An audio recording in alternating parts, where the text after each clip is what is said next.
Hello friends, एक और नई कहानी के साथ। कुछ साल पहले मेरी एक सहेली ने सिर्फ 50 साल की उम्र पार की थी।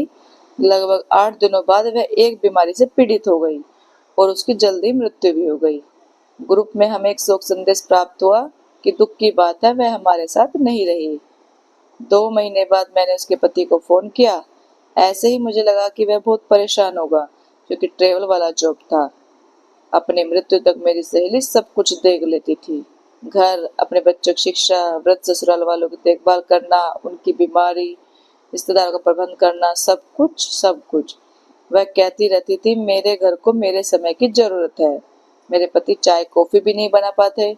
मेरे परिवार को मुझसे हर चीज के लिए जरूरत है, लेकिन कोई भी मेरे द्वारा किए गए प्रयासों की परवाह नहीं करता है और ना ही मेरी सराहना करता है। सब मेरी मेहनत को नॉर्मल मान के चलते हैं। मैंने उसके पति को यह जानने के लिए फोन किया कि क्या परिवार को किसी सहारे की जरूरत है। मुझे लगा कि उसके पति बहुत परेशान हो गए। अचानक से सारी जिम्मेदारियों को जो निभाना है, उम्र बढ़ने के साथ साथ माता पिता, बच्चे, अपनी नौकरी, इस पर अकेलापन, उम्र कैसे होंगे बेचारे। फोन कुछ समय के लिए बजा नहीं उठाया। 1 घंटे के बाद उन्होंने वापस कॉल किया। उसने माफी मांगी कि वे मेरे कॉल का जवाब नहीं दे पाए, क्योंकि अपने क्लब में 1 घंटे के लिए टेनिस खेलना शुरू कर दिया था और दोस्तों से मिलने वगैरह भी, यानी सुनिश्चित करने के लिए कि उनका समय ठीक से गुजर जाए। यहाँ तक कि उन्होंने पुणे में ट्रांसफर करवा लिया, इसलिए अब ट्रेवल भी नहीं करना पड़ता।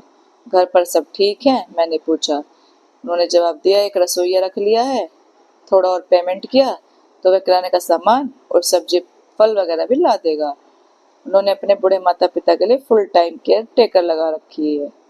ठीक चल रहा है, बच्चे भी ठीक है, जीवन धीरे धीरे सामान्य स्थिति में लौट रहा है, उन्होंने कहा। मैं मुश्किल से 1-2 वाक्य बोल पाई और हमारी बात पूरी हो गई। मेरी आंखों में आंसू आ गए। मेरी सहेली मेरे ख्यालों में आ रही थी। उसने अपने सास की छोटी सी बीमारी के लिए हमारे स्कूल के पुनर्मिलन को छोड़ दिया था। वो अपनी भतीजी की शादी में नहीं गई, क्योंकि उसको अपने घर में मरम्मत के काम की देखरेख करनी थी। वह कई मजेदार पार्टी और फिल्मों से चूक गई थी, क्योंकि उसके बच्चों की परीक्षा थी और उसे खाना बनाना था। उसे अपने पति की जरूरतों का ख्याल रखना था। उसने हमेशा कुछ प्रशंसा और कुछ पहचान की तलाश की थी, जो उसे कभी नहीं मिली।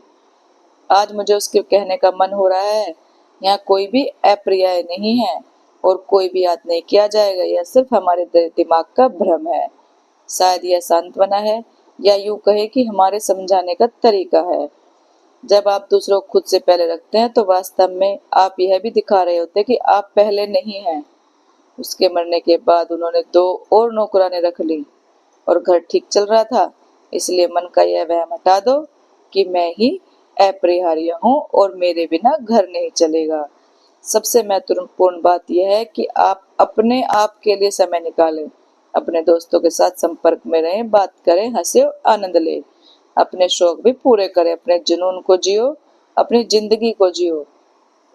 हर किसी को आपकी जरूरत है, लेकिन आपको भी अपनी देखभाल और प्यार की जरूरत है। हम सभी के पास जीने के लिए केवल एक ही जीवन है। जिंदगी बहुत खूबसूरत है। दोस्तों, आपको ये कहानी कैसी लगी? अच्छी लगी हो तो लाइक, कमेंट और शेयर करें। चैनल को सब्सक्राइब करें। Thank you.